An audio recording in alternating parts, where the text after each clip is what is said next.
ഒരു MP-യുടെ ഭാഗത്തു നിന്ന് ആദ്യം ഒരു ഇത് പരാമർശം ഉണ്ടാവുകയും ഒരു കുട്ടി ഡ്രസ്സൊക്കെ ഇട്ടുകൊണ്ട് നടക്കുന്ന ഒരാളാണെന്ന് പറയും. പിന്നെ അത് മാറ്റി പറഞ്ഞൊരു സോറി പറയുക. വസ്ത്രങ്ങൾ വെച്ചിട്ട് ഒരാളെ നിഗമനങ്ങളിലെത്തുക എന്ന് പറയാൻ ഏറ്റവും വലിയ തെറ്റാണ്. സ്ത്രീയുടെ ശരീരത്തിനെ നമ്മൾ ഓവർ സെക്ഷലൈസ് ചെയ്ത് കാണുന്നു എന്നുള്ളൊരു തോന്നൽ എനിക്കുണ്ട്. പക്ഷെ കതറിടുന്ന എല്ലാവരും അങ്ങനെയാണോ? അപ്പം നമ്മളിടുന്ന വസ്ത്രം അനുസരിച്ചാണ് നമ്മുടെ ക്യാരക്ടർ എന്ന് പൊതുബോധം. PD സതീശൻ സാർ അദ്ദേഹത്തിൻ്റെ വ്യക്തിത്വത്തോട് ഭയങ്കര ഞങ്ങൾ കൂടുതൽ പരിചയമാവുന്നത് കുറച്ച് വർഷങ്ങൾക്ക് മുമ്പാണ്. സത്യം പറഞ്ഞാൽ അദ്ദേഹത്തോടുള്ള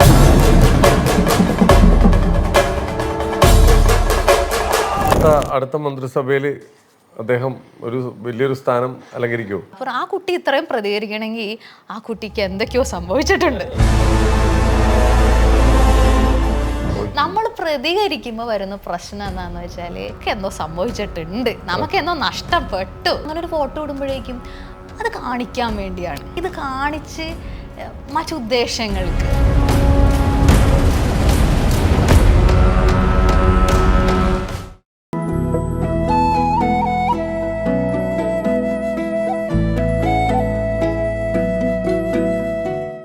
നമസ്കാരം, welcome to Django space. It's me Sreenath K Janardhanan.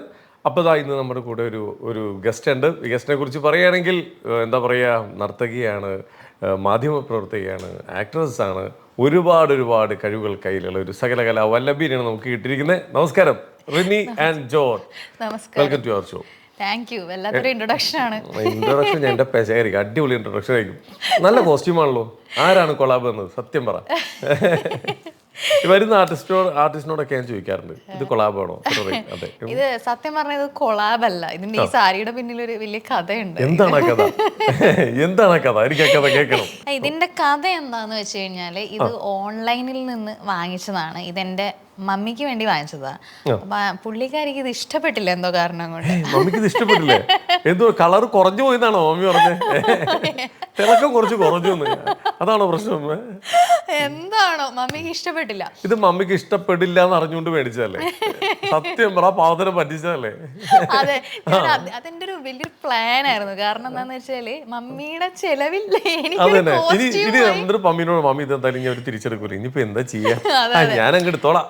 ഞാനങ്ങ് എടുത്തോളാം അങ്ങനെ പറഞ്ഞ് സത്യം അങ്ങനെ പറഞ്ഞ് ഒപ്പിച്ച സാധനമാണ്. സത്യം പറ, എല്ലാ മമ്മിക്ക് ഇഷ്ടപ്പെടാത്ത ഡ്രസ്സുകൾ വരാറുണ്ടോ ഇടയ്ക്കിടയ്ക്ക് വീട്ടില്? ഓക്കെ, അപ്പൊ എന്തായാലും അപ്പൊ ഈ സാരി എടുത്തിട്ട് ആദ്യത്തെ ഷോ ആണോ? അതെ, ഇത് ഫസ്റ്റ് ഷോ. നല്ല തുടക്കമാവട്ടെ. ഒരു കാര്യം ചോദിക്കട്ടെ, ഇതെങ്ങനെയാണ് ഇത്രയധികം മേഖലയിൽ കൂടിയൊക്കെ ഇത് എന്താ പറയാ, ഡാൻസ്, അതുപോലെ തന്നെ മാധ്യമ പ്രവർത്തനം, ഇപ്പുറത്തെ സൈഡിൽ അഭിനയിക്കുന്നു, ഇതിനിടയിൽ കൂടി ചെറുതായിട്ട് രാഷ്ട്രീയവും, ചെറുതായിട്ടില്ല അത്യാവശ്യം നല്ല രീതിയിൽ രാഷ്ട്രീയവും, ഇതൊക്കെ എങ്ങനെയാണ് സംഭവിക്കുന്നത്? സത്യം പറഞ്ഞാൽ ഇതൊക്കെ സ്വാഭാവികമായി സംഭവിച്ച കാര്യങ്ങളാണ്. ഞാനിപ്പോ ആദ്യം ജേർണലിസ്റ്റ് എന്നുള്ള രീതിയിൽ ജേർണലിസം പഠിച്ചു. അതിനുശേഷം എനിക്ക് തോന്നി ജേർണലിസ്റ്റിൽ കുറച്ച് നാൾ വർക്ക് ചെയ്തായിരുന്നു. അപ്പൊ എനിക്ക് തോന്നി കലാമേഖലയിലേക്ക് ഒന്ന് വരണം. അതിൻ്റെ കുട്ടിക്കാലം തുടങ്ങി ഡാൻസ് പഠിക്കുന്നുണ്ട്. അപ്പൊ ആ രീതിയിൽ ഒന്ന് ട്രൈ ചെയ്യണം തോന്നി. അങ്ങനെ ആങ്കറിംഗിലേക്ക് വന്നു. അങ്ങനെ ഓരോ കാര്യങ്ങളിൽ സത്യം പറഞ്ഞാൽ ഇതൊക്കെ ഒരു സ്വാഭാവികമായിട്ട് സംഭവിച്ചാണ്. രാഷ്ട്രീയം പോലും അങ്ങനെ തന്നെയാണ് സംഭവിച്ച കാര്യം. ശരിക്കും മാറി നിന്നിട്ട് റിനി ആരാന്ന് ചോദിച്ചാൽ എന്താ പറയണ്ടേ? ഇതിൽ ഏതാ പറയണ്ടേ? ശരിക്കും പറഞ്ഞാൽ എൻ്റെ ആഗ്രഹം എന്ന് പറയുന്നത് ഞാനൊരു മൾട്ടി ടാലന്റഡ് പേഴ്സൺ എന്നുള്ള രീതിയിൽ എനിക്ക് അതായത് ഞാൻ ആഗ്രഹിക്കുന്ന ഒരു കാര്യം എന്ന് വെച്ചാൽ എൻ്റെ എല്ലാ കഴിവുകളെയും എനിക്ക് ലൈഫിൽ യൂട്ടിലൈസ് ചെയ്യാൻ പറ്റണം. അതായത് എനിക്ക് ജന്മസിദ്ധമായിട്ട് ഈശ്വരൻ നൽകിയിട്ടുള്ള കഴിവുകളെല്ലാം അതെന്താണെങ്കിലും അതൊന്ന് യൂട്ടിലൈസ് ചെയ്യണം. എല്ലാ രീതിയിലും എനിക്ക് എന്നെ തന്നെ കാണണം എന്ന് വലിയൊരു ആഗ്രഹമുണ്ട്. അപ്പൊ അതാണ് നമ്മൾ മെയിനായിട്ട് ഇപ്പൊ എല്ലാം നമ്മൾ കൊണ്ടുപോകുന്നുണ്ട് ഒരേപോലെ. ഇപ്പൊ ഡാൻസ് ആണെങ്കിൽ ഇപ്പോഴും പ്രാക്ടീസ് ചെയ്യുന്നുണ്ട്. പിന്നെ എല്ലാം ചില സമയത്ത് ചിലതായിരിക്കും കൂടുതൽ ഫോക്കസ് വരുന്നത്. എന്നാലും എല്ലാ കാര്യങ്ങളും ഒരുവിധം കൊണ്ടുപോകാൻ ഞാൻ ശ്രമിക്കാറുണ്ട്. നന്നായിട്ട് പോകുന്നുണ്ട്. ഈ ശരിക്കും പറഞ്ഞാൽ ഇപ്പോൾ അഭിനയത്തിലേക്ക് ഇപ്പോൾ 916 കുഞ്ഞൂട്ടനിലാണ് ഇപ്പോൾ നമ്മൾ നല്ലൊരു ക്യാരക്ടർ ചെയ്തേക്കുന്നത്. ഓക്കെ, ശ്രദ്ധിക്കപ്പെടുന്ന ഒരു ക്യാരക്ടർ ചെയ്തേക്കുന്നത്. അതിലേക്കൊക്കെ എത്തിയത് എങ്ങനെയാണ്? അത് ആക്ച്വലി ഞാനൊരു ആഡ് ഷൂട്ട് ചെയ്തായിരുന്നു. അപ്പോൾ ആ ആഡ് ഷൂട്ടിൽ ടിനി ചേട്ടൻ ഉണ്ടായിരുന്നു. അപ്പോൾ ടിനി ചേട്ടൻ അവിടെ വെച്ച് അങ്ങനെ പരിചയപ്പെട്ടു. അതിനുശേഷമാണ് ഈ 916 കുഞ്ഞൂട്ടൻ്റെ ഷൂട്ടൊക്കെ വരുന്നത്. അപ്പോൾ ഒരു കഥാപാത്രം വന്നപ്പോൾ എന്നെ സജസ്റ്റ് ചെയ്യുകയാണ് ചെയ്തത്. അങ്ങനെ അതിലേക്ക് വന്നു. അപ്പോൾ നമ്മൾ ഫോട്ടോസും കാര്യങ്ങളൊക്കെ അയച്ചു കൊടുത്ത് പ്രൊഡ്യൂസറും സംവിധായകനും ഒക്കെ ഓക്കെ ആയിട്ട് തോന്നി. അങ്ങനെയാണ് സിനിമയിലേക്ക് വരുന്നത്. വളരെ അവിചാരിതമായിട്ടാണ് സിനിമയിൽ. എല്ലാം അൺഎക്സ്പെക്ടഡ് ആയിട്ടാണ് കുറച്ച് സംഭവങ്ങൾ നടക്കുന്നത്. ഇതെല്ലാം മാറ്റി വെക്ക്.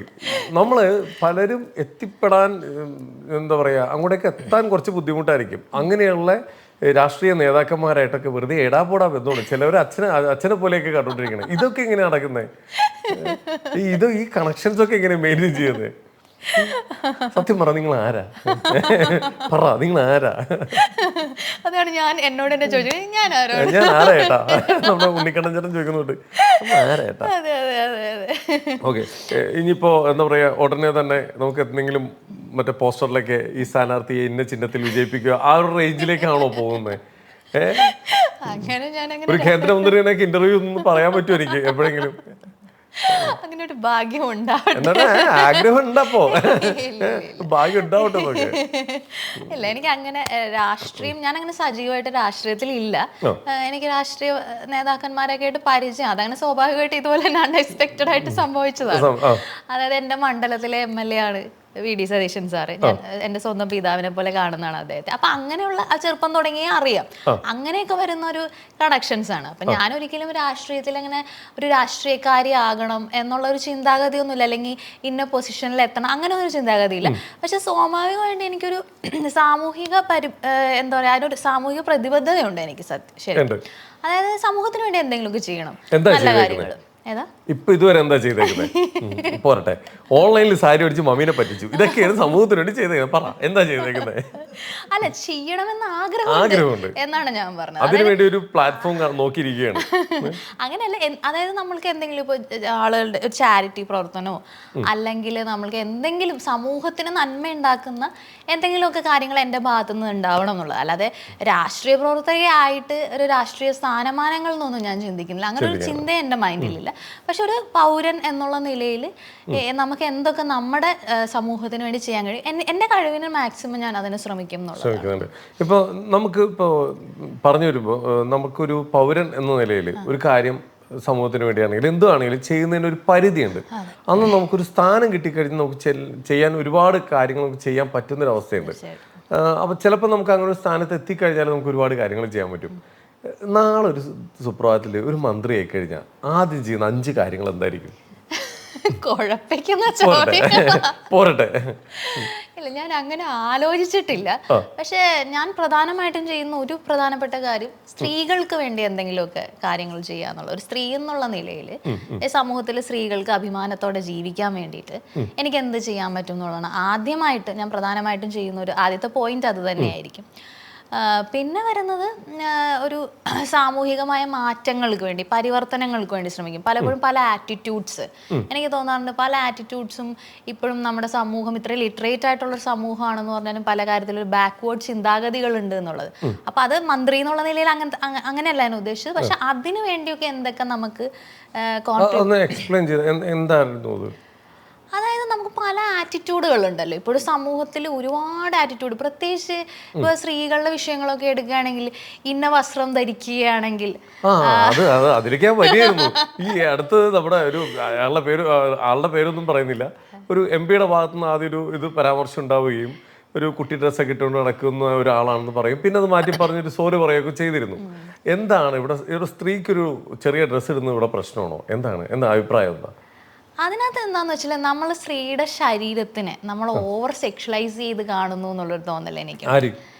സമൂഹം പൊതുവെ എല്ലാവരും. പക്ഷെ അതെ, സമൂഹത്തിലൊരു മെയിൻ വിഭാഗം എന്ന് തന്നെ കുറച്ച് ആളുകൾ അതിന് മാറി നിൽക്കുന്നുള്ളൂ. അതായത് ഞാൻ പറഞ്ഞ ശരീരം എന്ന് പറയുന്നത്, സ്ത്രീയുടെ ശരീരം എന്ന് പറയുന്നതിന് ഒരു ഓവർ ഇമ്പോർട്ടൻസ് കൊടുക്കുന്നു. അതായത് സ്ത്രീയുടെ ശരീരഭാഗങ്ങളൊക്കെ എന്തോ ആ രീതിയിൽ കാണുന്നവര്. അപ്പം നമ്മൾ ശരിക്കും പറഞ്ഞാൽ എൻ്റെ അഭിപ്രായത്തിൽ ശരീരം എന്ന് പറഞ്ഞ ഒരു നാച്ചുറൽ കാര്യമാണ്. അങ്ങനെ ഒരു ചിന്താഗതി അത് നമുക്ക് കുറച്ചുകൂടി നോർമലൈസ് ചെയ്ത് ശരീരത്തെ കണ്ടുകൂടെ എന്നാണ് എൻ്റെ ഒരു ക്വസ്റ്റ്യൻ. അതായത് ഇപ്പോൾ നമ്മൾ ഇപ്പോൾ കടപ്പുറത്ത് പോകുന്നു. നമ്മൾ കടപ്പുറത്ത് പോകുമ്പോൾ പുരുഷന്മാർ ഇപ്പോൾ ചെറിയ വസ്ത്രങ്ങളൊക്കെ ധരിച്ച് കടലിൽ ഇറങ്ങുന്നുണ്ട്.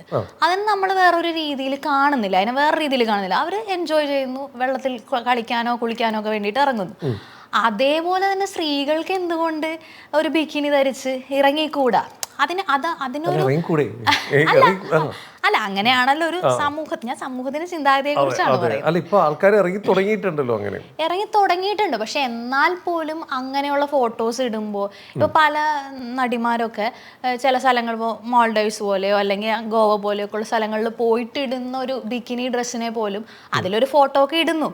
അപ്പോൾ പോലും അതാ ഞാൻ പറഞ്ഞത്, പുരുഷന്മാർ അങ്ങനെ ചെയ്യുന്നുണ്ടല്ലോ. അപ്പൊ സ്ത്രീയുടെ ശരീരത്തിന് നമ്മൾ സ്ത്രീയുടെ ശരീരം എന്ന് പറഞ്ഞാൽ എന്തോ ഭയങ്കര സംഭവമാണ് എന്നുള്ളൊരു ചിന്താഗതി ഇല്ലേ എന്ന് എനിക്ക് തോന്നുന്നു. അപ്പൊ സ്ത്രീയുടെ ശരീരത്തിന് നാച്ചുറൽ ആയിട്ട് കണ്ടാൽ പോരെ. ഏത് വസ്ത്രം ധരിക്കുമ്പോഴും കുറച്ച് ഒരു നോർമൽ തിങ് ആയിട്ട് നോർമലൈസ് ചെയ്ത് കണ്ടുകൂടെ എന്നുള്ളതാണ് എൻ്റെ ഒരു. ഞാനൊരു ഇതെന്നറിയാമോ, ഇത് പലർക്കും ഇങ്ങനെ ഒരു ക്ലിയർ ചെയ്യാൻ വേണ്ടി ചോദിക്കുന്നതാണ്. ഇപ്പോൾ റിനിക്ക് അങ്ങനെ ഒരു ഡ്രസ്സ് ധരിച്ച് ഇപ്പോൾ ഒരു ബീച്ചിൽ ഇറങ്ങണം എന്നുണ്ടെങ്കിൽ ആരുടെയെങ്കിലും സമ്മതം മേടിക്കേണ്ടതായിട്ട് ആവശ്യമുണ്ടോ? എന്നെ സംബന്ധിച്ചില്ല. ഇല്ല. അപ്പോൾ ധൈര്യമായിട്ട് നമുക്ക് ഇറങ്ങാലോ. സമ്മതം മേടിക്കേണ്ട കാര്യം ഞാൻ എൻ്റെ പേഴ്സണൽ കാര്യമല്ല, പൊതുവായിട്ടാണ് ഞാൻ പറഞ്ഞത്. പല പെൺകുട്ടികൾക്കും അത് ആഗ്രഹം ഉണ്ടെങ്കിൽ പോലും സമ്മതിക്കില്ല, അല്ലെങ്കിൽ ചില കൾച്ചർ സമ്മതിക്കുന്നില്ല, അതെന്തോ തെറ്റാണെന്ന് വിചാരിക്കുന്നു. അപ്പൊ ശരീരം എന്നൊക്കെ പറയുന്ന ഒരു നോർമൽ നാച്ചുറൽ തിങ് ആണ്, നമ്മൾ നാച്ചുറൽ ആയിട്ട് അങ്ങ് കാണുക. അപ്പൊ സിറ്റുവേഷൻ അനുസരിച്ചാണ് നമ്മൾ വസ്ത്രങ്ങൾ ധരിക്കുന്നത്. അങ്ങനെയാണ് ഞാൻ ചെയ്തത്. ബീച്ചിൽ പോകുന്ന വസ്ത്രമല്ല നമ്മളൊരു മാളിൽ പോകുമ്പോൾ അവിടെ ഇടുന്ന ഒരു വസ്ത്രമല്ല നമ്മളൊരു പ്രൊഫഷണൽ പോകുമ്പോൾ ഓരോ പ്രൊഫഷൻ അനുസരിച്ചും വസ്ത്രധാരണ രീതി വേറെയാണ്. അപ്പൊ അതിനെയൊക്കെ കുറച്ചും കൂടി ഒന്ന് നോർമലായിട്ട് കാണുക. അപ്പൊ ചിലപ്പോൾ നമ്മളൊരു ബീച്ചിൽ പോകുമ്പോൾ അപ്പോൾ ചിലർ ചോദിക്കും ബീച്ചിൽ പോകുന്നൊക്കെ രഹസ്യമായിട്ട് അങ്ങനെ ചെയ്തുകൂടെ, അതിനൊക്കെ ഒരു ഫോട്ടോ ഇടണോ എന്നൊക്കെ ചോദിക്കും. നമുക്ക് ഫോട്ടോ ഇടാൻ തോന്നി അതിനകത്തൊരു തെറ്റുണ്ടോ? നമ്മളിപ്പോൾ ഒരു ബീച്ചിൽ പോകുന്നു, ഫോട്ടോ അതെ അവകാശമുണ്ട്. അപ്പോൾ അതിൻ്റെ പ്രശ്നം എന്ന് വെച്ചാൽ അങ്ങനെ ഒരു ഫോട്ടോ ഇടുമ്പോഴേക്കും അത് കാണിക്കാൻ വേണ്ടിയാണ് എന്നൊരു സാധനം വരുവാണ്, കാണിക്കാൻ വേണ്ടി, അല്ലെങ്കിൽ ഇത് കാണിച്ച് മറ്റുദ്ദേശങ്ങൾക്ക് എന്ന് പറയുന്നിടത്താണ്. അപ്പം അത് ഒരാളുടെ ഇഷ്ടമാണ് എന്ത് വസ്ത്രം ധരിക്കണം, ഒരു ഫോട്ടോ ഇടുന്നു, അങ്ങനെ ഒരു വസ്ത്രം ധരിച്ച് ഫോട്ടോ എടുത്തു എന്ന് കരുതി നമുക്ക് അതിനകത്തൊരു ക്യാരക്ടർ പറയാൻ പറ്റില്ല. അങ്ങനെ വസ്ത്രം ഇടുന്ന സ്ത്രീ ഇങ്ങനൊരു ക്യാരക്ടറായിരിക്കും, അല്ലാതെ വസ്ത്രം ഇടുന്ന സ്ത്രീ അങ്ങനെ നമുക്ക് പറയാൻ പറ്റില്ല. ഓരോ വ്യക്തികളും വ്യത്യസ്തരാണ്. അവരിടുന്ന അപ്പം വസ്ത്രങ്ങൾ വെച്ചിട്ട് ഒരാളെ നിഗമനങ്ങളിലെത്തുക എന്ന് പറഞ്ഞാൽ ഏറ്റവും വലിയ തെറ്റാണ്. ഞാൻ പറയുന്നത് വെച്ചാൽ ഇന്ന വസ്ത്രം ധരിക്കുന്നു, ഇപ്പോൾ ഖദർ ഇടുന്നു എന്ന് പറയുമ്പോഴേക്കും അതിലൊരു ശുദ്ധിയൊക്കെ കാണുന്നു. പക്ഷെ ഖദർ ഇടുന്ന എല്ലാവരും അങ്ങനെയാണോ? അതൊരു ക്വസ്റ്റ്യൻ ആണ്. അപ്പം നമ്മളിടുന്ന വസ്ത്രം അനുസരിച്ചാണ് നമ്മുടെ ക്യാരക്ടർ എന്ന് പൊതുബോധം ഉണ്ടാകുന്നുണ്ട്. അതൊരു ശരിയായിട്ടാണെന്ന് എനിക്ക് തോന്നുന്നില്ല. ഇതും ഒരു വിഭാഗം ആൾക്കാരാണ് ഈ പറയുന്ന രീതിയിൽ ഒരു വസ്ത്രം വെച്ചും ആളുകളെ ചിന്തിക്കുന്നത്. ഒരു വിഭാഗം അങ്ങനെ എല്ലാവരും ഞാൻ അതാണ് സമൂഹം എന്നുള്ളൊരു പദം ഉപയോഗിച്ചത്. അതിൽ വ്യത്യസ്ത രീതിയിൽ ചിന്തിക്കുന്ന വ്യക്തികളുണ്ടാവും, അതുണ്ട്. പക്ഷെ എന്നാലും നമ്മുടെ മൊത്തത്തിൽ ഒരു സാമൂഹിക തോട്ട് അപ്പോഴും അങ്ങനെ തന്നെയാണ്, ഒരു കൾച്ചറൽ തോട്ട് ആ രീതിയിൽ തന്നെയാണ്. അപ്പൊ ഇതൊക്കെ മാറ്റിയെടുക്കാൻ വേണ്ടി എന്താ ചെയ്യാതെ ഒറ്റ ആളിഞ്ഞു പോലും സോഷ്യൽ മീഡിയ നോക്കരുത് തുടങ്ങി? അങ്ങനെയല്ല ഞാൻ പറഞ്ഞത്. സോഷ്യൽ മീഡിയയിൽ നമുക്ക് കമന്റ് ഇടുന്നതിനകത്ത് ഒരു തെറ്റില്ല, കാരണം അതിന് കമന്റ് ബോക്സ് ഉണ്ട്. അപ്പൊ നമുക്ക് കമന്റ് ഇടാം, നമുക്ക് യോജിപ്പുകളും തോന്നും. അതൊരു എന്താ പറയാ, നമ്മളെ ജനാധിപത്യ രാജ്യത്തിൽ നമ്മൾ അങ്ങനെയാണ്. ഇപ്പൊ എനിക്ക് തോന്നുന്ന അതേ അഭിപ്രായങ്ങൾ താങ്കൾക്ക് തോന്നണം എന്നില്ല. അപ്പൊ നമ്മൾ വ്യത്യസ്ത ചിന്താഗതികളുള്ളവരായിരിക്കും. അപ്പൊ യോജിപ്പുകളും ഒക്കെ പ്രകടിപ്പിക്കുന്നതിൽ ഒരു തെറ്റൂല. പക്ഷെ ആ യോജിപ്പുകളും ഒരു തരം അശ്ലീല ഭാഷ ഉപയോഗിച്ച് മോശമായ രീതിയിൽ അത് പ്രയോഗിക്കുമ്പോൾ അത് തെറ്റ് തന്നെയാണ്. അപ്പോൾ അതിനൊരു കാര്യം എന്ന് വെച്ചാൽ നമ്മൾ മനസ്സിലാക്കേണ്ട ഒരു കാര്യം, സോഷ്യൽ മീഡിയ ഉപയോഗിക്കുന്നത് നമ്മളെക്കാളും കൂടുതൽ ചെറിയ കുട്ടികളാണ്. ഏറ്റവും കൂടുതൽ 5-6 പഠിക്കുന്ന കുട്ടികളൊക്കെയാണ് ഏറ്റവും കൂടുതൽ സോഷ്യൽ മീഡിയ ഉപയോഗിക്കുന്നത്. അപ്പം അങ്ങനെയുള്ള കുട്ടികളൊക്കെ കുഞ്ഞുനാൾ തുടങ്ങി ഇത്തരത്തിലുള്ള ഭാഷയും ഇത്തരത്തിലുള്ള കാര്യങ്ങളും വായിച്ച് പരിചയിക്കുന്നത് അത് നമ്മുടെ സമൂഹത്തിന് നല്ലതല്ല എന്നുള്ളതാണ്. അപ്പം അത് നമ്മൾ അഡൽട്ട്സാണ് ചിന്തിക്കേണ്ടത്. ഇത്തരത്തിലുള്ള കമൻസ് നമ്മൾ ഇടണോ, ശരിയാണോ? എൻ്റെ അഭിപ്രായത്തിൽ ഇത്തരത്തിലുള്ള കമൻസ് സോഷ്യൽ മീഡിയയിൽ വരാൻ പാടില്ല. അറ്റ്ലീസ്റ്റ് അത് ഗവൺമെൻറ് എങ്കിലും അതിനകത്ത് ഇടപെട്ട് ഇങ്ങനെയുള്ള മോശം വേർഡ്സിന് അതൊരു ബാൻ ചെയ്യുക. അത്രയും കമൻസുകൾ ആ കമൻസ് ഡിസപ്പിയർ ആയി പോകണം എന്നുള്ള രീതിയിലോ, അല്ലെങ്കിൽ അങ്ങനെ എന്തെങ്കിലും അത് ഞാനിപ്പോൾ ഒരു രാഷ്ട്രീയ ഇതിലേക്ക് വന്നു കഴിഞ്ഞാൽ ഞാൻ ഏറ്റവും ടേക്കപ്പ് ചെയ്യണം എന്ന് വിചാരിക്കുന്ന ഒരു കാര്യമാണ്. അതിൻ്റെ കാരണം ഇതാണ്, ഈ കുഞ്ഞു കുട്ടികളടക്കം ചെറുപ്പത്തിലേ തുടങ്ങി ഇത്തരം മോശം, അപ്പോൾ അത് നമ്മുടെ സമൂഹം നൽകുന്ന ഒരു മോശം കാര്യം തന്നെയാണ്. വിയോജിപ്പൊക്കെ വേറെ കാര്യം. അതെ, തീർച്ചയായിട്ടും. പക്ഷെ ഇപ്പോഴും നമുക്ക് ഓപ്ഷൻസ് ഉണ്ട്. സൈബർ സെല്ല് പോലത്തെ പല ഘടകങ്ങളും നമ്മുടെ പക്ഷെ ഓരോ കാര്യത്തിൽ നമുക്ക് സൈബർ സെല്ലിലേക്ക് ഓടാൻ പറ്റുമോ? അങ്ങനെയല്ലല്ലോ. നമ്മൾ സാമൂഹികമായിട്ട് ആ മാറ്റം വരണം. അല്ലാതെ എല്ലാത്തിനും നമ്മൾ സൈബർ സെല്ല് ഈ ചെറിയ ചെറിയ കാര്യങ്ങൾക്ക് അതിലുണ്ടാക്കുന്ന ബുദ്ധിമുട്ട് ആലോചിച്ച് നോക്കൂ. ഇതിന്റെ പുറകെ നടക്കണ്ടേ? അപ്പോൾ അത് എല്ലാവർക്കും അത് സാധിക്കില്ല. അപ്പോൾ ഞാനൊക്കെ ഇപ്പം എന്ന് പറയുന്നത് ഇഗ്നോറിങ് മൈൻഡാണ്. ഐ ഡോണ്ട് കെയർ എന്നുള്ള, സത്യം പറഞ്ഞാൽ ഹൂ കെയേഴ്സ് എന്നൊരു ആറ്റിറ്റ്യൂഡാണ് എൻ്റെ മൈൻഡിലുള്ളത്. ആര് കെയർ ചെയ്യുന്നു? ഇതൊന്നും സോഷ്യൽ മീഡിയ നടക്കുന്ന ഒരു കാര്യത്തെക്കുറിച്ചും ഞാൻ തീരെ ബോധവടല്ല. അവരങ്ങനെ അവരുടെ ഇഷ്ടത്തിന് അവരുടെ ഭാവനകൾക്കനുസരിച്ച് പല കഥകളും വേറെ കാര്യം കേട്ടോ, കമന്റിന് ഭയങ്കര പ്രാധാന്യമുള്ളൊരു കാലഘട്ടമാണ്. നമ്മൾ എന്ത് വീഡിയോ വന്നാലും എൻ്റെ കമന്റ് നോക്കിക്കഴിഞ്ഞാൽ കുറെ ചിരിക്കാൻ പറ്റും. കുറെ പിന്നെ ഈ പറയുന്ന പോലെ അനാവശ്യമായിട്ട് എഴുതിയിരുന്ന കുറെ ആൾക്കാരും എൻ്റെ ഇടയിലുണ്ടാവും. പക്ഷെ ആൾക്കാർ അത് രസകരമായിട്ടൊരു മാറ്റത്തിലേക്ക് പോയിക്കൊണ്ടിരിക്കും ഇപ്പോൾ. പക്ഷെ ഞാനൊരു കാര്യം പറയട്ടെ, ഈ കമന്റ് നോക്കുന്ന രീതി കുറച്ച് ആളുകൾ ശ്രദ്ധിക്കേണ്ട ഒരു കാര്യമാണ്. അതായത് ഒരു കാര്യത്തിൽ എങ്ങനത്തെ കമന്റ് വരണം എന്ന് തീരുമാനിച്ചുകൊണ്ട് കമന്റ് ചെയ്യുന്ന ചില സംഘടിത ശക്തികളുണ്ട് എല്ലാ കാര്യത്തിലും. ഇപ്പോൾ ഒരു വിഷയം വരുന്നു, ആ വിഷയത്തിൽ അപ്പോൾ നമ്മൾ കുറേ കമൻസ് ഇങ്ങനെ വായിച്ചാൽ എപ്പോഴും പ്രശ്നം വരുന്ന ഒരു കാര്യം എന്ന് വെച്ചാൽ ഈ കുറേ പേര് പറയുന്നതിനോട് ആ സമൂഹം അങ്ങ് ചായും. അങ്ങനെയുണ്ട് കുറേ പേര് അതിൽ മോശം ഇങ്ങനെ വരും. അപ്പൊ അങ്ങനെ ഉദ്ദേശമുള്ള ആൾക്കാര് കുറെ കമന്റ്സ് പ്ലാൻ ചെയ്ത് ഇട്ട് കൊടുക്കും. പിന്നെ അതനുസരിച്ച് ആ താളത്തിൽ അങ്ങനെ പൊക്കോളും. അപ്പൊ നമ്മൾ ഈ കമന്റ്സിന് ഓവർ ഇമ്പോർട്ടൻസ് കൊടുക്കുന്ന ഒരു വലിയ മണ്ടത്തര.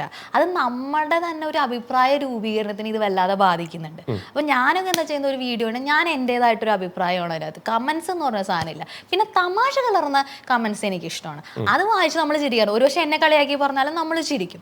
പക്ഷെ അവിടെ വരുമ്പോൾ ഒരു മോശം രീതിയിലേക്ക് വരുമ്പോൾ അതിനെ ഇഗ്നോർ ചെയ്യുക എന്നുള്ളൊരു ഇതാണ്. ഒരു കാലത്ത് ഇതുപോലൊരു അധികാരം കയ്യിൽ കിട്ടിക്കഴിഞ്ഞ് ചെയ്യാൻ കുറെ കാര്യങ്ങൾ ഇപ്പോഴേ പ്ലാൻ ചെയ്ത് വെച്ചിട്ടുണ്ട്. നമുക്ക് നോക്കാം. എവിടെ പറവൂരല്ലേ? പറവൂരിൽ നിന്നും ഒരു അധികാരി വരുന്നത് ഞങ്ങൾ എല്ലാവരും വെയിറ്റ് ചെയ്യട്ടെ എന്താണെന്നോട്ടെ. ഈ ബി ഡി സാറായിട്ട് ഇപ്പോൾ ബി ഡി സതീശൻ സാറൊക്കെ ഇപ്പോൾ എന്താ പറയുക, ഭയങ്കരമായിട്ട് നല്ല ക്ലോസ് ആണ്. പല കാര്യങ്ങളിലും നമ്മുടെ കൂടെ തന്നെ രക്ഷിതാവിനെ പോലെ തന്നെ നിൽക്കുന്ന ഒരാളാണ്. ഈ അടുത്തൊരു അത്യാവശ്യ ഘട്ടം വന്നപ്പോഴും അദ്ദേഹം കൂടെ ഉണ്ടായിട്ടുണ്ട് അല്ലേ? നമ്മുടെ തീരുമാനങ്ങളിലെല്ലാം പുള്ളി കൂടെ ഉണ്ടായിട്ടുണ്ട്. അപ്പം ഇതേപോലുള്ള ബന്ധങ്ങൾ കുറേ ഉണ്ട് നമുക്ക്. ശരിക്കും ഒരു സ്ത്രീക്ക് വേണ്ട ഇതേപോലത്തെ കുറെ സപ്പോർട്ടിങ് സിസ്റ്റം ആണോ? ഇതേപോലത്തെ കുറെ നല്ല ആളുകളുടെ ഒരു പവർഫുൾ ആയ ആൾക്കാർ എപ്പോഴും കൂടെ വേണോ? ഒരു സ്ത്രീയെ സംബന്ധിച്ച് അവളുടെ പവർ എന്ന് പറഞ്ഞാൽ അവൾ തന്നെയാണ്. സെൽഫ് പവർ എന്നുള്ളത് തന്നെയാണ്. ഏതൊരു ഘട്ടത്തിലും നമ്മളിൽ തന്നെ പവർഫുൾ ആയിരിക്കുക എന്നുള്ളതാണ്. ഇപ്പം ആര് നമ്മുടെ കൂടെ ഉണ്ട് കൂടെ ഇല്ല എന്നുള്ളതല്ല. ചിലപ്പോൾ നമുക്ക് വളരെ പവർഫുൾ ആയ ഒരാൾ കൂടെ ഉണ്ടെങ്കിൽ പോലും ചില സിറ്റുവേഷനിൽ നമ്മൾ അത് അങ്ങനെ സംഭവിക്കണമെന്നില്ല. എപ്പോഴും ആ പവർഫുൾ ആയ വ്യക്തി നമ്മുടെ കൂടെ ഉണ്ടാവണമെന്നില്ലല്ലോ. അപ്പം നമ്മുടെ ലൈഫിൽ നമ്മൾ ഒരു സ്ത്രീ, പ്രത്യേകിച്ച് ഒരു സ്ത്രീ ചിന്തിക്കേണ്ടത് ഞാൻ ആരുടെയെങ്കിലും തണലിൽ ജീവിക്കേണ്ട ആളാണ്, അല്ലെങ്കിൽ ആരെങ്കിലും എന്നെ സപ്പോർട്ട് ചെയ്യും, ഈ പവർ ഉള്ളത് കൊണ്ട് ഞാൻ സേഫാണ്. അങ്ങനൊരു ചിന്താഗതി തെറ്റാണ്. ഞാൻ ഒരിക്കലും അങ്ങനെ ചിന്തിക്കാത്ത ഒരാളാണ്. ഞാൻ എപ്പോഴും എൻ്റെതായ ഒരു ഇതിലാണ് നിൽക്കുന്നത്. മറ്റുള്ളവർ ഉണ്ടെങ്കിൽ സന്തോഷം, പക്ഷെ നമ്മൾ ലൈഫാണല്ലോ, എന്തെല്ലാം ലൈഫിൽ ഓരോ നിമിഷവും എന്തൊക്കെ സംഭവിക്കുന്ന അറിയില്ല. ഇപ്പം നമ്മൾ വളരെയധികം ഡിപ്പെൻഡ് ചെയ്യുന്ന ഒരാൾക്ക് നമ്മളോടുള്ള ആറ്റിറ്റ്യൂഡ് മാറാം. ഇനി നമ്മളുമായിട്ട് വളരെ അടുത്ത ബന്ധം ഉണ്ടെങ്കിൽ, ഇപ്പം എല്ലാ രീതിയിലും നല്ല ബന്ധമാണെങ്കിലും ചിലപ്പോൾ ഞാനൊരു എക്സ്ട്രീം പറയുകയാണെങ്കിൽ ഇപ്പോൾ മരിച്ചു പോവുമോ അങ്ങനെ എന്തെങ്കിലുമൊക്കെ ഉണ്ടായി കഴിഞ്ഞ് കഴിഞ്ഞാൽ നമ്മൾ ഡിപ്രഷനായി പോകും. അപ്പോൾ നമ്മൾ ഒരിക്കലും ഒരു ഡിപ്രഷനിലേക്ക് പോകരുത്. നമ്മുടെ ലൈഫ്, ഞാൻ വിശ്വസിക്കുന്നത് നമ്മൾ ഈ ലൈഫിലേക്ക് ഒറ്റയ്ക്കാണ് വരുന്നത്, തിരിച്ചു പോകുന്നതും ഒറ്റയ്ക്ക് തന്നെയാണ്. അപ്പം നമ്മുടെ ജീവിതം ഒരു യാത്രയാണെന്ന് പറയുകയാണെങ്കിൽ ആ സമയത്ത്, ആ യാത്രയുടെ സമയത്ത് ഒരു വണ്ടിയിലാണ് നമ്മൾ യാത്ര ചെയ്യുന്നതെങ്കിൽ, ഒരു ബസ്സിലാണെങ്കിൽ അതിനിടയിൽ പലരും വരും, ചിലർ പോകും, ചിലർ കുറേ നാൾ നമ്മുടെ കൂടെ ഉണ്ടാവും, ചിലർ കുറച്ച് നാളായിരിക്കും. ഓരോരുത്തരും നമുക്ക് ഓരോ അനുഭവങ്ങൾ തരുന്നുണ്ട്, ഓരോ പാഠങ്ങൾ തരുന്നുണ്ട്.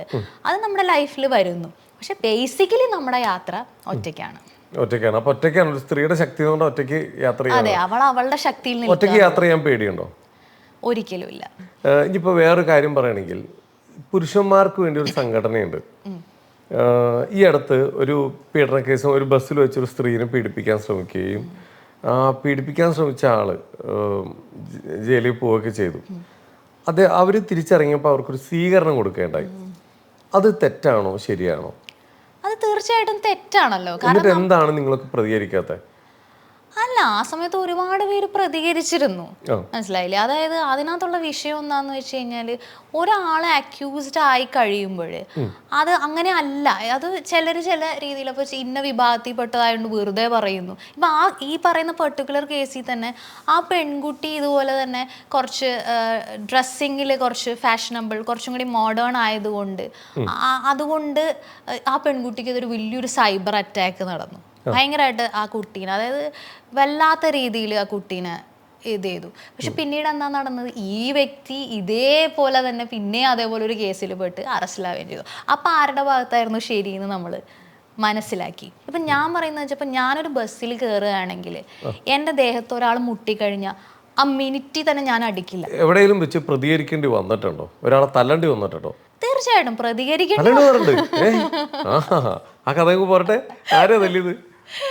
ഇല്ല, ഞാൻ വളരെ സാമ്യമായിട്ട് അയാളെങ്ങ് കൈ കാനും നെല്ലു പിടിച്ചു അല്ലേ? എന്തുണ്ടായ? അതല്ല, ഞാൻ ബോൾഡായിട്ട് നിൽക്കുന്ന ഒരാളാണ്. അതായത് അങ്ങനെ ഒരു പ്രശ്നം ഉണ്ടായി കഴിഞ്ഞു കഴിഞ്ഞാൽ അങ്ങനെ നിൽക്കുന്ന ഒരാൾ തന്നെ. അങ്ങനെയുള്ള അനുഭവങ്ങളുണ്ട്. തല്ലണ്ടി വന്നിട്ടുണ്ടോ? തല്ലുക എന്നുള്ളതല്ല. എന്താ ഒന്ന് പറഞ്ഞേ, എന്തായിരുന്നു സംഭവം പറ.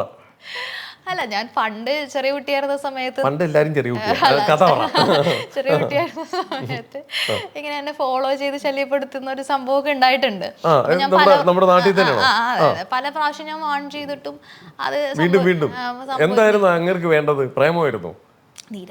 ഇങ്ങനെ താല്പര്യമാണ് എന്ന് പറഞ്ഞിട്ട് ഇങ്ങനെ പുറകെ എടുക്കുമ്പോൾ നിരന്തരം നമ്മൾ ഇപ്പൊ സ്കൂളിൽ പോകുന്ന വഴിക്കും ഒക്കെ നമ്മളെങ്ങനെ ഫോളോ ചെയ്യുക. അങ്ങനെ അവസാനം ഞാൻ ചില എന്താ വേണ്ടതെന്ന് വെച്ചാൽ അങ്ങനെയല്ല കൊടുത്ത് എന്നിട്ട് അടി കൊണ്ടുപോയിട്ടുള്ള സിറ്റുവേഷൻ എന്തായിരുന്നു? അപ്പോഴേക്കും റോഡ് സൈഡ് ആയിരുന്നല്ലോ, ആളുകളെല്ലാവരും ഓടിക്കൂടി. അങ്ങനെ അത് പിന്നെ പോലീസ് സ്റ്റേഷനിലേക്ക് പോവാന്നൊക്കെ പറഞ്ഞു. അത്രയും വരെ എത്തി. അപ്പൊ ഞാൻ പറഞ്ഞു അതിന്റെ ആവശ്യമില്ല, പോലീസിന്റെ ആവശ്യമൊന്നുമില്ല, ഞാൻ തന്നെ കൈകാര്യം ചെയ്തു. ഒരടിയിൽ അവസാനിച്ചോ? ഒരൊറ്റ അടിയിൽ അവസാനിച്ചായിരുന്നു? അതെ അതെ. പക്ഷെ അടിയല്ല, ഒരു കിക്കായിരുന്നു. പക്ഷെ അന്ന് എനിക്ക് തോന്നിയ ഒരു കാര്യം എന്താന്ന് വെച്ചാൽ, ഇയാൾ നിരന്തരം എന്നെ ഫോളോ ചെയ്തു എന്നുള്ളൊരു പ്രശ്നമാണ്. അല്ലാതെ എന്റെ ദേഹത്തോട് അങ്ങനെ ഒന്നും ഉണ്ടായില്ല. പക്ഷെ അത് നിരന്തരമായി. അപ്പൊ അവസാനം ഞാൻ ഒരു ദിവസം എനിക്ക് പ്രാന്തായി, ഞാൻ പ്രതികരിച്ചു. അല്ല, അയാള് സംസാരിക്കുക അങ്ങനെ എന്തെങ്കിലും ഉണ്ടായിരുന്നു? ഇങ്ങനെ നിരന്തരം ഫോളോ ചെയ്യുക, ഇങ്ങനെ ചോദിക്കുക, അങ്ങനത്തെ ഒരു സംഭവങ്ങൾ ഉണ്ടായിരുന്നു. അപ്പൊ കോടിയോരൊക്കെ ഇങ്ങനെ പറഞ്ഞു, ആ കുട്ടിയെ ആ കുട്ടി ഇത്രയും പ്രതികരിക്കണമെങ്കിൽ ആ കുട്ടിക്ക് എന്തൊക്കെയോ സംഭവിച്ചിട്ടുണ്ട് എന്ന് പബ്ലിക്കായിട്ട് പറഞ്ഞു. അപ്പൊ ഞാൻ ആലോചിച്ചു, അതാണ് പ്രശ്നം. നമ്മൾ പ്രതികരിക്കുമ്പോ വരുന്ന പ്രശ്നം എന്താന്ന് വെച്ചാല്, നമുക്കെന്തോ സംഭവിച്ചിട്ടുണ്ട്, നമുക്കെന്തോ നഷ്ടപ്പെട്ടു, അങ്ങനെ ഒരു സാധനം പറയും. അതാണ് ഈ പെൺകുട്ടികൾക്ക് വിഷമം. അല്ല, അന്ന് ആ രീതിയിൽ ആളുകൾ ഇങ്ങനെ സംസാരിക്കുന്നത് ഞാൻ കേട്ടു. പക്ഷെ ഒന്നും ഉണ്ടായിട്ടില്ല. ഞാൻ പറയുന്നത് അതാണ് പ്രശ്നം. നമ്മളൊരു കാര്യം നമ്മൾ പ്രതികരിക്കുമ്പോഴേക്കും ഇങ്ങനെയൊക്കെ ഉള്ള ഇത് പറയും, അത് ഇത്രയും സംഭവിച്ചു, അല്ല അതിൽ കൂടുതൽ പറഞ്ഞു കളയും. ഇവൾക്ക് എല്ലാ രീതിയിലും എന്തെങ്കിലുമൊക്കെ സംഭവിച്ചിട്ടുണ്ട് എന്നൊക്കെ പറയും. അപ്പൊ അതാണ് പെൺകുട്ടികൾക്ക് എപ്പോഴും ഒരു വലിയൊരു പ്രയാസം വരുന്നത്. പിന്നെ അതിനെ ചുറ്റിപ്പറ്റി പല കഥകൾ വരിക. പിന്നെ അവര് അപ്പൊ പേടിക്കും. നമ്മുടെ നിയമത്തിൽ വിശ്വാസമുള്ളതല്ലേ? അപ്പൊ ഇതേപോലത്തെ കാര്യങ്ങളൊക്കെ വരുമ്പോൾ ധൈര്യമായിട്ട് നമുക്ക് നിയമപരമായിട്ട് മുമ്പോട്ട് പോകാലോ? നിയമത്തിന്റെ കാര്യം എന്ന് വെച്ചാൽ, നിയമത്തിന്റെ കാര്യം പറയുകയാണെങ്കിൽ അത് നമ്മൾ ദൃശ്യം സിനിമ പോലെയാണ്. അതായത് നമ്മൾ അതിനകത്തുള്ള തെളിവുകൾ ഉണ്ടാവണം എന്നുള്ളതാണ്. ഏതെങ്കിലും വിധത്തിൽ തെളിവുകളില്ലെങ്കിൽ പ്രശ്നമാണ്. അപ്പോൾ അത് പിന്നെ അതിനകത്തുള്ളൊരു പ്രശ്നം എന്ന് വെച്ചാൽ, പലപ്പോഴും സ്ത്രീകൾ ഇത്തരം പ്രശ്നങ്ങൾ നേരിടുമ്പോൾ പിന്നെയും ഇപ്പോൾ കോടതിയിൽ ചെന്ന് കഴിയുമ്പോൾ പിന്നെയും അവരെ വധിക്കുന്ന തരത്തിലുള്ള, പിന്നെയും അവരെ പല രീതിയിൽ ചോദിച്ചും പറഞ്ഞും ഷെയിം ചെയ്തും അങ്ങനെയുള്ള പ്രശ്നങ്ങൾ പല സ്ത്രീകളും പറയുന്നുണ്ട്. ഇപ്പോൾ റേപ്പ് വിക്ടിംസും അങ്ങനെയുള്ളവരൊക്കെ. ഓക്കെ. ഇപ്പോൾ സിനിമാപരമായിട്ട് ഇപ്പോൾ സിനിമയിലേക്ക് എത്തിക്കഴിഞ്ഞപ്പോൾ സിനിമാ മേഖലയിലായിരുന്നു ഇപ്പോൾ കുറച്ച് കാലങ്ങളായിട്ട് പല പ്രശ്നങ്ങൾ, എല്ലാ മേഖലയിലും പ്രശ്നങ്ങൾ നടക്കുന്നുണ്ട്. പക്ഷെ ചർച്ച ചെയ്യുന്നത് എപ്പോഴും എന്താ പറയുക, സെലിബ്രിറ്റികളും ഇവരൊക്കെയുള്ള കുറച്ച് ആളുകൾ ശ്രദ്ധിക്കുന്ന ഒരു മേഖലയിൽ അവിടെ ആയിരിക്കും ഏറ്റവും കൂടുതൽ ചർച്ചകൾ നടക്കുക. ഇപ്പോൾ ആ മേഖലയിലേക്ക് വരുമ്പോൾ, ഇപ്പോൾ അമ്മ തെരഞ്ഞെടുപ്പുമായി ബന്ധപ്പെട്ടിട്ടാണെങ്കിലും ശ്വേതാമേനോൻ ഇപ്പോൾ ജയിച്ചു, ആ സ്ഥാനത്തേക്ക് എത്തുന്നു. അതിനു മുമ്പ് ശ്വേതാമേനോൻ ഒരു കേസ് നേരിടുന്നു. അപ്പം ഇങ്ങനെ കുറേ പ്രശ്നങ്ങൾ അവരുമായി ബന്ധപ്പെട്ട് വന്നിട്ടുണ്ട്. അത് ഈ സംഘടനയിലേക്ക് എത്താതിരിക്കാനുള്ള എന്തെങ്കിലും ഇതിട്ടതായിരിക്കും, അങ്ങനെ തോന്നുന്നുണ്ടോ? എനിക്ക് അങ്ങനെയാണ് അതിനെക്കുറിച്ച് തോന്നിയത്. അതായത് സംഘടനാ തലപ്പത്തിലേക്ക് വരുന്ന സമയത്ത് അനാവശ്യമായ ഒരു വിവാദം ഉണ്ടാക്കുക, ഒരു കേസ് ഉണ്ടാക്കുക എന്നുള്ളത്. അപ്പോൾ അതിലേക്ക് വരാതിരിക്കാൻ വേണ്ടി കേസ് വന്നു കഴിഞ്ഞാൽ പിന്നെ അതിലേക്ക് മത്സരിക്കാൻ ബുദ്ധിമുട്ട് വരുമല്ലോ. അപ്പോൾ അത് തള്ളിപ്പോയി എന്നുള്ളത് കൊണ്ട് പിന്നെ അത് പ്രശ്നം വന്നില്ല. പക്ഷെ അതിന് വേണ്ടിയിട്ടുള്ളൊരു ശ്രമമാണ് നടന്നതെന്ന് തന്നെയാണ്. അതായത് സ്ത്രീകൾക്ക് അധികാരം കൊടുക്കാൻ ഇപ്പോഴും മടിക്കുന്നുണ്ടെന്നാണോ പറയുന്നത് പല ഏരിയയിലും? തീർച്ചയായിട്ടും സ്ത്രീകൾ അധികാരത്തിൽ വരുന്ന കാര്യത്തിൽ തടസ്സമുണ്ട്. അപ്പോൾ ഏത് മേഖലയിലാണെങ്കിലും ഉണ്ട്. അതിനെക്കുറിച്ച് അതാണ് ഞാൻ പറയുന്നത്. ഇപ്പോൾ നമ്മളൊരു എക്സാമ്പിൾ എടുത്തു കഴിഞ്ഞാൽ ഇപ്പം നമ്മുടെ കേരള സമൂഹം വളരെ ലിറ്ററേറ്റ് ആണ് എന്ന് നമ്മൾ പറയുമ്പോഴും നമ്മുടെ മറ്റ് പല സംസ്ഥാനങ്ങളിൽ ഇപ്പോൾ ലിറ്ററസിയിൽ കുറവുള്ള പല സംസ്ഥാനങ്ങളിലും ഇപ്പോൾ UP ആണെങ്കിലും ഗുജറാത്ത് ആണെങ്കിലും തമിഴ്നാടൊക്കെ ആണെങ്കിലും അവിടെ ഒക്കെ ഒരു സ്ത്രീ മുഖ്യമന്ത്രിയൊക്കെ ഉണ്ടായിട്ടുണ്ട്. പക്ഷെ നമുക്ക് ഇതുവരെ ഇത്രയും ലിറ്ററേറ്റ് സമൂഹം എന്ന് പറഞ്ഞിട്ട് പോലും നമുക്കൊരു സ്ത്രീ മുഖ്യമന്ത്രിയായിട്ടൊന്നും വന്നിട്ടില്ല. അപ്പൊ ഇപ്പോഴും സ്ത്രീകൾ ഒരു പ്രധാനപ്പെട്ട പൊസിഷൻസിലേക്ക്, വലിയ വലിയ പൊസിഷൻസിലേക്ക് സ്ത്രീകൾക്ക് വരാൻ വലിയ തടസ്സങ്ങളുണ്ട് എന്നാണ് ഞാൻ വിശ്വസിക്കുന്നത്. ഓക്കെ, അങ്ങനെ ഒരു തടസ്സങ്ങൾ ഇപ്പോഴും ഫീൽ ചെയ്യുന്നുണ്ട്. ഉറപ്പായിട്ടും പക്ഷെ ഇപ്പൊ മാറ്റങ്ങൾ വന്നു തുടങ്ങിയില്ലേ? മാറ്റങ്ങൾ വന്നു തുടങ്ങി. കേരളത്തിലാണെങ്കിലും അധികാര സ്ഥാനങ്ങളിലെല്ലാം സ്ത്രീകളെല്ലാം വന്നു തുടങ്ങിയിട്ടുണ്ട്. പക്ഷെ എന്നാൽ പോലും കുറേം കൂടി മാറ്റങ്ങളൊക്കെ വരണം എന്നുള്ളത് തന്നെയാണ്. അതെ, സ്ത്രീകൾ കുറച്ചും കൂടി മുന്നോട്ടേക്ക് വരണം എന്നുള്ളത്. അപ്പൊ അങ്ങനെയാണ് നമുക്ക് സ്ത്രീകളുടെ പ്രശ്നങ്ങളൊക്കെ കുറച്ചും കൂടി നമുക്ക് പരിഹരിക്കാൻ കഴിയും എന്നാണ് ഞാൻ വിശ്വസിക്കുന്നത്. എന്താണ് അടുത്ത സ്റ്റെപ്പ്? എന്താണ് ഇനിയുള്ള പ്ലാനിങ്? എന്തൊക്കെയാണ് ഇനി? എനിക്ക് സിനിമയിലേക്ക് തന്നെ ഫോക്കസ് ചെയ്യണം എന്നുള്ളതാണ് ആഗ്രഹം. അപ്പോൾ ആ രീതിയിലാണ് മുന്നോട്ട്. സിനിമയിൽ ഇപ്പോൾ അതിന് വേണ്ടിയിട്ട് ഇപ്പോൾ MC ചെയ്യുന്നുണ്ട്, ഒരുപാട് ആങ്കറിങ് ചെയ്തിട്ടുണ്ട്, ഒരുപാട് ആളുകളെ ഇൻ്റർവ്യൂ ചെയ്തിട്ടുണ്ട്. അപ്പോൾ ഒരുപാട് സിനിമാ മേഖലയുമായി ബന്ധമുണ്ട്. ഈ അടുത്ത കാലത്ത് ഇപ്പം ഇത്രയും സ്ത്രീകൾക്ക് വേണ്ടി സംസാരിച്ചുകൊണ്ട് ഞാൻ ചോദിക്കുകയാണ്, ഇത്രയും ഈ അടുത്ത കാലത്ത് കുറേ വിവാദങ്ങൾ ഉണ്ടായ പോലെ എന്തെങ്കിലും നേരിടേണ്ടി വന്നിട്ടുണ്ടോ സിനിമാ മേഖലയിൽ? സിനിമയിൽ നിന്നല്ല, വേറെ രീതിയിൽ നമ്മൾ ഞാൻ അതിനെക്കുറിച്ച് പബ്ലിക് പോസ്റ്റൊക്കെ ഇട്ടിട്ടുണ്ടായിരുന്നു. നമുക്കൊരു എൻ്റർടൈൻമെൻറ്റ് ചാനലിൽ നിന്ന് ഒരു മോശം അനുഭവം ഉണ്ടായിട്ടുണ്ട്, ഒരു പ്രൊഡ്യൂസറിൽ നിന്ന്. പ്രോഗ്രാമിൻ്റെ ഒരു പ്രോഗ്രാമുമായി ബന്ധപ്പെട്ട് അപ്പോൾ അങ്ങനെ വന്നപ്പോഴൊക്കെ അതിനെക്കുറിച്ചൊക്കെ അതിലൊക്കെ വലിയൊരു ആ പ്രശ്നങ്ങളിലൊക്കെ നമുക്ക് വലിയൊരു സപ്പോർട്ട് ഇവരിൽ നിന്നും എല്ലാവരിൽ നിന്നും ഉണ്ടായി. ഇപ്പം നേരത്തെ പറഞ്ഞു ഒരു പ്രശ്നം നേരിട്ടു എന്ന് പറഞ്ഞല്ലോ, ആ പ്രശ്നം നേരിട്ടപ്പോൾ കൂടെ നിന്ന് ഒരുപാട് ആളുകൾ കൂടെ നിന്നിരുന്നു സപ്പോർട്ടിന് വേണ്ടി? ഇല്ല, അതിനകത്ത് എന്താ സംഭവം എന്ന് വെച്ചാൽ നമ്മളത് അതാണ് ഒരു വലിയൊരു പ്രശ്നം. അതായത് അത് ടേക്കപ്പ് ചെയ്ത് നമ്മൾ കൊണ്ടുവന്നു കഴിഞ്ഞപ്പോൾ നമ്മൾ വിചാരിക്കുന്ന പല ആളുകളും നമ്മുടെ കൂടെ നിന്നില്ല എന്നുള്ളതാണ്. ഐ മീൻസ് ഞാൻ ഉദ്ദേശിച്ചത്, ഞാൻ പറഞ്ഞല്ലോ, നമ്മൾ ഒരു പ്രശ്നം ഉണ്ടായി കഴിഞ്ഞാൽ ആ സ്ഥാപനത്തിൻ്റെ ഇന്നർ ഇതിലൂടെ തന്നെ നമ്മളത് അങ്ങനെയൊക്കെയുള്ള പ്രശ്നങ്ങളൊക്കെ വന്നപ്പോഴൊന്നും നമുക്കൊരു വിധത്തിലുള്ളൊരു പവറാണോ അവരുടെ അതാ ഞാൻ പറയുന്നത്, സ്ത്രീകളുടെ പ്രശ്നങ്ങളിൽ പൊതുവിൽ ഒരു നോ കെയർ ഹൂ കെയർസ് എന്നുള്ള ആറ്റിറ്റ്യൂഡ് പലർക്കും ഉണ്ട് എന്നുള്ളതൊരു വലിയ സത്യാവസ്ഥ തന്നെയാണ്. അത് ഞാൻ ഇന്ന ഇതെന്നുള്ളതല്ല, പൊതുവിൽ അങ്ങനെ ഉണ്ട്.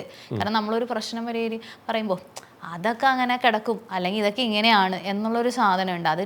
അതിലൊരു ഗൗരവം കൊടുക്കുന്നില്ല പലപ്പോഴും എന്ന് എനിക്ക് തോന്നിയിട്ടുണ്ട്. എന്നിട്ട് അതിനൊരു ഇത് കിട്ടിയിരുന്നോ, നീതി കിട്ടിയിരുന്നോ ആ ഒരു പ്രശ്നം വന്നപ്പോൾ? അതിന് ആക്ച്വലി പറഞ്ഞു കഴിഞ്ഞാൽ അങ്ങനെ എന്താ പറയുക, അങ്ങനെ ഞാൻ പറയുന്നില്ല. പിന്നെ ഞാൻ അതിനധികം മുന്നോട്ടേക്ക് പോയില്ല. പിന്നെ നമ്മുടെ ലൈഫ് കാര്യങ്ങളൊക്കെ മാറുകയായിരുന്നു. പിന്നെ കാരണം അതിന് ഒരു ഗുണം ഉണ്ടാവില്ല എന്ന് നമുക്ക് മനസ്സിലായി. നമ്മൾ വെറുതെ ആവശ്യമില്ലാതെ പ്രശ്നങ്ങളിലേക്ക് വരും എന്നല്ലാതെ അതുകൊണ്ട് നമുക്കൊരു പ്രത്യേകിച്ചൊരു ഇത് ഉണ്ടാവില്ല എന്ന് മനസ്സിലായി.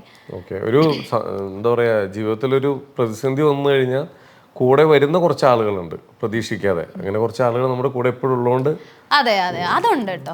നമ്മൾ പ്രതീക്ഷിക്കുന്നവരിൽ നിന്ന് ചിലപ്പോൾ നമുക്ക് തിരിച്ചടി നേരിടുകയും നമ്മൾ പ്രതീക്ഷിക്കാത്തവരിൽ നിന്ന് സപ്പോർട്ട് കിട്ടുകയൊക്കെ ചെയ്യും. അത് ഒരു കാര്യം തന്നെ. ഞാൻ അങ്ങനെ എല്ലാ വ്യക്തികളും എല്ലാ പുരുഷന്മാരും നമ്മൾ സപ്പോർട്ട് ചെയ്യില്ല എന്നോ അങ്ങനെ ഒന്നും അല്ല കേട്ടോ പറയുന്നത്. അല്ല, ഈ സപ്പോർട്ട് തിരിച്ചും കൊടുക്കാറില്ലേ?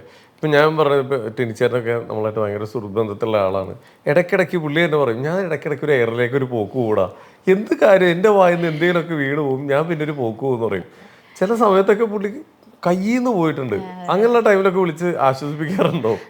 അല്ല, ഞാനെപ്പോഴും എൻ്റെ കൂടെ നിൽക്കുന്നവരോട് ആത്മാർത്ഥ സമീപനമുള്ള ഒരു വ്യക്തി തന്നെയാണ്. അതായത് നമ്മളുടെ കൂടെ നിൽക്കുന്നവർക്ക് എന്ത് ബുദ്ധിമുട്ട് വന്നാലും നമ്മളത് അങ്ങനെ അത്രയും സപ്പോർട്ട് കൊടുക്കും. അതിപ്പോൾ ഇന്ന ആളൊന്നൊന്നുമില്ല, അത് നമ്മൾ അത്രയും സപ്പോർട്ട് കൊടുക്കും. അത്രയും സ്നേഹത്തിൽ തന്നെ നമ്മൾ സപ്പോർട്ട് ചെയ്യും. ഇപ്പം നമ്മുടെ കൂടെയുള്ള ആളുകളിൽ ഒരു പ്രശ്നം വന്നാൽ ഒറ്റയടിക്ക് വിളിക്കാൻ പറ്റിയ ആളാരാണ്? ഉറപ്പായിട്ടും വി ഡി സതീശൻ സാർ തന്നെയാണ്. സാറായിട്ട് ഇപ്പോൾ എന്തായാലും പറവൂര നാട്ടുകാരാണ്. നേരത്തെ മുതലുള്ളൊരു ഞാൻ ചോദിക്കട്ടെ, എങ്ങനെയാണ് ഈ കമ്മ്യൂണിസത്തിലേക്ക് എത്തിയത്, അല്ല ഈ കോൺഗ്രസിലേക്ക് എത്തിയത്? അച്ഛൻ ഒരു കമ്മ്യൂണിസ്റ്റ് അനുഭാവിയല്ലേ? അതൊക്കെ ഒരു ഓപ്പോസിറ്റ് ഡയറക്ഷനിലേക്കാണല്ലോ പോയിക്കൊണ്ടിരിക്കണേ. അല്ല, പലരും പറയുന്നുണ്ട് ഞാൻ കമ്മ്യൂണിസ്റ്റ് ആണെന്നും കോൺഗ്രസ് ആണെന്നും. ഒരു പ്രശ്നമായി ബന്ധപ്പെട്ട് വന്നപ്പോ അത് എല്ലാരും തർക്കമായിരുന്നു, അത് കമ്മ്യൂണിസ്റ്റുകാരിയാണ് അല്ല കോൺഗ്രസ്സുകാരിയാണ്. സത്യം പറഞ്ഞ ഇതെന്തൊക്കെ ഇവിടെ സംഭവിക്കുന്നത്, ആരാണ് ശരിക്കും വീണ്ടും ചോദിക്കുക? എനിക്കറിയില്ല. അല്ല ശരിക്കും ഏത് പ്രസ്ഥാനത്തിലോടാണ് ചായ്വുള്ളത്? അങ്ങനെ അതിനകത്ത് എന്താന്ന് വെച്ച് കഴിഞ്ഞാല് ഇപ്പോ എൻ്റെ ഫാദർ ഇന്ന ഇതിൽ വിശ്വസിക്കുന്നു, ഇടതുപക്ഷത്തിൽ വിശ്വസിക്കുന്നു എന്ന് കരുതി ഞാനും ഇടതുപക്ഷമാണെന്ന് ഒരിക്കലും പറയാൻ പറ്റില്ല. നമുക്ക് നമ്മുടെ ഇഷ്ടമാണ്. അതെ, ചില ആളുകൾക്ക് ഇപ്പോഴും പഴയ നൂറ്റാണ്ടിന്റെ ചിന്താഗതികളൊക്കെ ഉണ്ട്. അതായത് മകള് എന്ന് പറഞ്ഞാൽ ഭാര്യ എന്ന് പറഞ്ഞാൽ അതേ ചിന്താഗതികൾ തന്നെ ഉള്ളവരായിരിക്കും എന്ന് ചിന്തിക്കുന്ന ഒരു വലിയ ജനക്കൂട്ടം തന്നെ ഉണ്ടെന്ന് വേണമെങ്കിൽ പറയാം. പക്ഷെ അങ്ങനെയൊന്നുമല്ല, ഓരോ വ്യക്തികൾക്കും അവരുടേതായ വ്യക്തിത്വം ഉണ്ട്. ഇപ്പം എൻ്റെ ഫാദർ എന്ന് പറഞ്ഞാൽ അതിനെ മാനിക്കുന്ന ഒരാളാണ്. ഞാനിപ്പോൾ ഫാദറിന് ഒട്ടും ഇഷ്ടമല്ലാത്ത ഒരു കാര്യത്തിൽ ഞാൻ വിശ്വസിക്കുന്നു എന്ന് പറഞ്ഞാലും അതിനെ ബഹുമാനിക്കുന്ന ഒരു വ്യക്തിയാണ്. അപ്പം ഞാൻ അങ്ങനെ ഒരു കൾച്ചറിൽ വളർന്നു വന്ന ഒരാളാണ്. അപ്പം എനിക്ക് എൻ്റെതായ വ്യക്തിത്വം ഉണ്ട്, അദ്ദേഹത്തിന് അദ്ദേഹത്തിൻ്റെതായ വ്യക്തിത്വം ഉണ്ട്. അത് അങ്ങനെയാണത് ഞങ്ങളുടെ രീതി എന്ന് പറയുന്നത്. അപ്പോൾ ഇത് എങ്ങനെയാണ് ഇതിലേക്ക് വന്നതെന്ന് ചോദിച്ചു കഴിഞ്ഞാൽ ഇത് ഈ പറഞ്ഞ പോലെ ഒരു സ്വാഭാവികമായിട്ട് സംഭവിച്ചാണ്. അപ്പം അതിനകത്ത് മെയിൻ ആയിട്ടുള്ള കാര്യം എന്ന് പറഞ്ഞാൽ കൊച്ചുനാൾ തുടങ്ങി എനിക്ക് വി ഡി സതീശൻ സാറിനെ ഭയങ്കര ഇഷ്ടമാണ്. കുഞ്ഞിലേ തുടങ്ങി ഭയങ്കര ഇഷ്ടമാണ്. അപ്പം ഞങ്ങൾ ഇഷ്ടമാണെങ്കിലും ഞങ്ങൾ കൂടുതൽ പരിചയമാവുന്നത് കുറച്ച് വർഷങ്ങൾക്ക് മുമ്പാണ് കൂടുതൽ പരിചയമാവുന്നത്. അപ്പം സത്യം പറഞ്ഞാൽ അദ്ദേഹത്തോടുള്ള ഒരു ആരാധന മുത്തട്ടാണെന്ന് പറയാം. എനിക്കിങ്ങനെ ഒരു ചായ്വിലേക്ക് വന്നു. വി ഡി സതീശൻ സാറിനോടുള്ള ആരാധന കൊണ്ട് കോൺഗ്രസിലേക്ക് വന്ന ഒരാളാണ്. എൻ്റെ ദൈവമേ, സതീശൻ സാറിന് കിട്ടാവുന്ന ഏറ്റവും വലിയൊരു പ്രൊമോഷനാണത്. ഓക്കെ, അങ്ങനെയാണ് ഇതിലേക്ക് വന്നത്. ആരാധന അത് തന്നെയാണ്. അതിനാണ് ഞാനൊരു ആകർഷിക്കപ്പെട്ടത്. അപ്പൊ ഞാൻ എന്താണ് അദ്ദേഹത്തിന്റെ പ്രവർത്തനങ്ങളാണോ?